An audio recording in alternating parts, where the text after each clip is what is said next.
A lot of people that I meet outside of work, they sort of don't have an idea of what researchers do, but it's really exciting trying to explain it to them.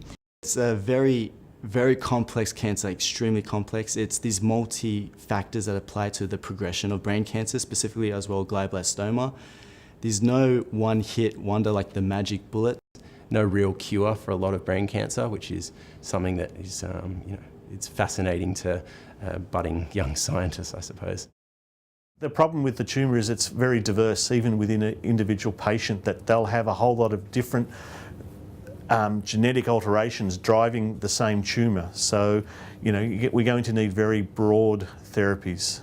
I think the biggest change that I've seen in my professional career has been the incorporation of research and particularly clinical trials into the frontline treatment of children. The things that have excited me the most about brain cancer research at the moment is coming out of the field of immunology.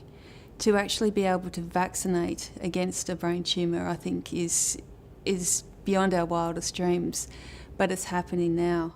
And knowledge of brain cancer has grown enormously in the last 2 or 3 years. Certainly we understand the disease better. I have no doubt we'll be able to develop new and better ways of targeting disease quite rapidly over the next 4 or 5 years, but it remains an enormous challenge.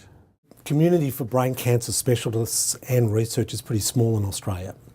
And I see this as an opportunity to try and build the research not only within Australia and between Australian researchers, but also to work with the international brain cancer researchers, draw some of the expertise from overseas and bring it to Australia, and for Australians to participate in international research. I don't think there'd be a day goes by without me being in contact with someone elsewhere in the world. Cure brain cancer have been absolutely amazing with the way that they've brought together collaborations from international and national. We've never seen this before. It's really easy to collaborate with people here. That's what I found comparing with my experience in Europe.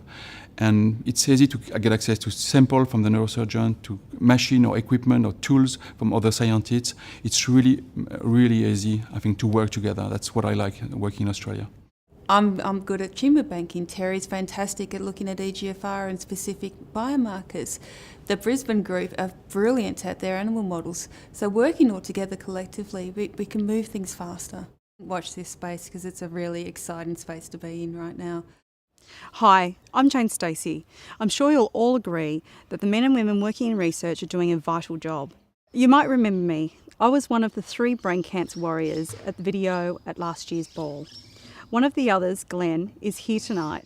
Hi Glenn. I know you've had some surgery this year, so I hope you're doing well.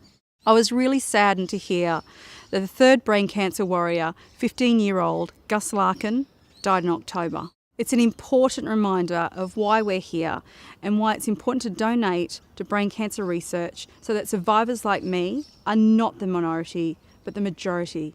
I hope you have a great night tonight. I know I will. And I hope you dig deep for brain cancer research.